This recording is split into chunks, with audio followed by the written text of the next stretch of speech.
लबर लगने छौ डर गे कौनो जिला के तो पटने छिला भर गे छौ बोल बाते नहीं कर गे बोले छिला लबर लगने छौ डर गे कौनो जिला के तो पटने छिला भर गे छौ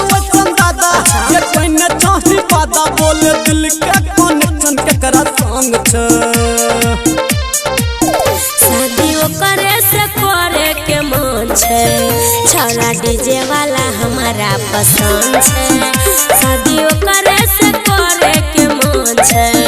छोरा डीजे वाला हमारा पसंद छे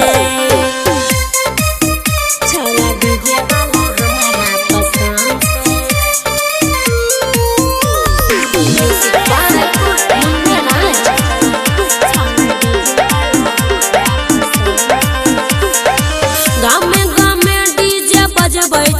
ओकरा बारे में बोल भी जाई रे जान से अच्छा बुझले की हां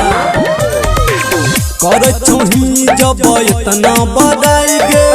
हमरा सदी है छौरी कहियो मिलाई गे दादा ये कने ठीक वादा बोल दिल का कनेक्शन केकरा संग छ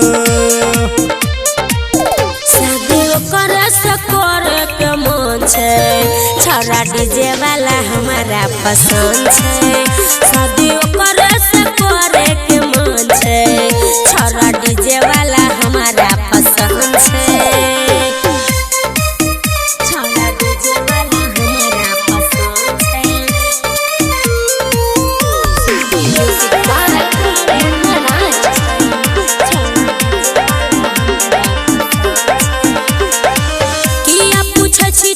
घर रे